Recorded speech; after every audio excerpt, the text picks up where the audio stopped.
A final blow is being drawn on the map over the Strait of Hormuz, islands, and nuclear ground.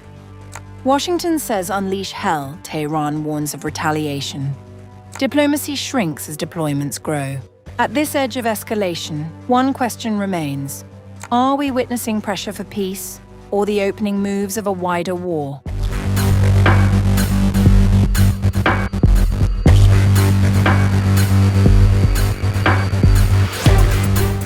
The United States is preparing a range of military options for a possible endgame in its conflict with Iran, from large-scale airstrikes to potential ground operations, as diplomacy shows signs of stalling.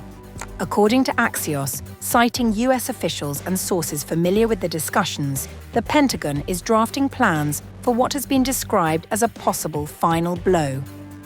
The options are being examined as the chances of a sharp military escalation increase if US-Iran diplomacy fails to produce progress, especially if the Strait of Hormuz remains closed.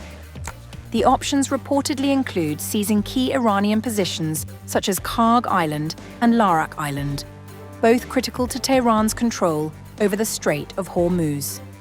Additional scenarios involve targeting Abu Musa and nearby islands, as well as intercepting Iranian oil shipments. More expansive plans include potential ground operations inside Iran to secure enriched uranium stockpiles, although large-scale airstrikes on nuclear facilities are also under consideration as a lower-risk alternative. Despite these preparations, officials acknowledge the risks of escalation. Iran will also shape how the war ends, and that many of the scenarios under discussion could prolong and intensify the fighting rather than bring it to a swift conclusion. According to the Axios report, before taking any of the more far-reaching steps, Trump could move first on a threat to bomb Iranian power plants and energy facilities. White House Press Secretary Caroline Leavitt said Wednesday that President Trump will ensure they are hit harder than they have ever been hit before. President Trump does not bluff, and he is prepared to unleash hell. Iran should not miscalculate again. Their last miscalculation cost them their senior leadership, their Navy, their Air Force, and their air defense system. Any violence beyond this point will be because the Iranian regime refused to understand they have already been defeated and refused to come to a deal. the military buildup is already underway. Additional US forces, including Marine Expeditionary Units and elements of the 82nd Airborne Division, are being deployed to the region, signaling readiness for rapid escalation. Tehran has warned that such an attack would trigger major retaliation across the Gulf. Iranian Parliament Speaker Mohammad Bagher Ghalibaf appeared to reference the Abu Musa dispute with the United Arab Emirates, saying Iranian intelligence believes Iran's enemies are preparing an operation to occupy one of Iran's islands. Based on some data, Iran's enemies, with the support of one of the regional countries, are preparing to occupy one of the Iranian islands. All enemy movements are under the full surveillance of our armed forces. If they step out of line, all the vital infrastructure of that regional country will, without restriction, become the target of relentless attacks. At the political level, US President Donald Trump has intensified his rhetoric, claiming Iran is under severe pressure. The Iranian negotiators are very different and strange. They are begging us to make a deal, which they should be doing since they have been militarily obliterated, with zero chance of a comeback, and yet they publicly state that they are only looking at our proposal. Wrong. They better get serious soon before it is too late, because once that happens, there is no turning back, and it won't be pretty. Meanwhile, Iranian officials have warned that any attack on energy infrastructure would trigger a broader regional response, while also expressing deep distrust of Washington's diplomatic outreach.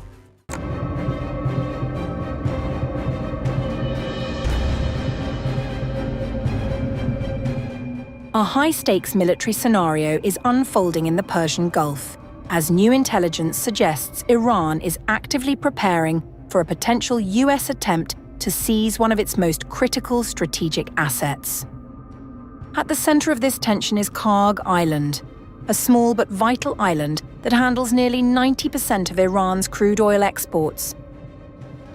According to multiple sources familiar with US intelligence, Tehran has been reinforcing the island in recent weeks, deploying additional troops, air defense systems, and preparing defensive traps in anticipation of a possible American operation. The Trump administration is reportedly weighing the option of using ground forces to take control of Kharg Island. The objective would be to pressure Iran into reopening the Strait of Hormuz, a critical artery for global oil shipments. But skepticism is already growing, with Gulf allies warning that any ground invasion could trigger widespread retaliation and attacks on critical infrastructure across the region. And at the same time, Iran's leadership has responded with explicit warnings. Based on some intelligence reports, Iran's enemies are preparing to occupy one of the Iranian islands with support from one of the regional countries. Our forces are monitoring all enemy movements, and if they take any step, all the vital infrastructure of that regional country will be targeted with relentless, unceasing attacks. The risks are substantial. Intelligence assessments indicate that Iran has fortified the island with layered defenses, including manpads, shoulder-fired surface-to-air missiles, as well as anti-personnel and anti-armor mines positioned along likely landing zones. These preparations suggest Tehran is not only expecting an attack, but is actively shaping the battlefield to maximize potential US casualties. I would be very worried about this. Iranians are clever and ruthless. They will do everything they can to inflict maximum casualties on US forces.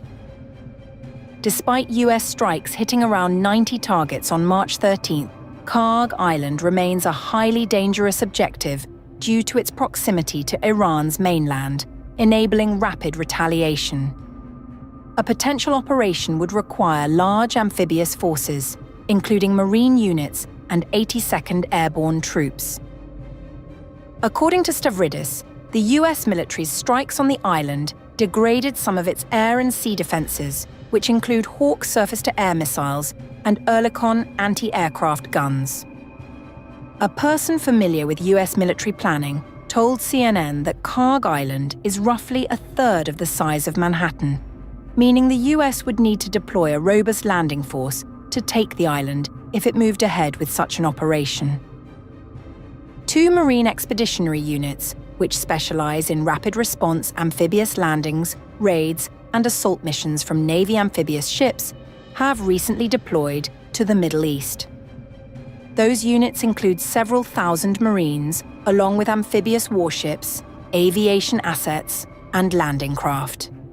They are the most likely to be involved in an operation to take Kharg.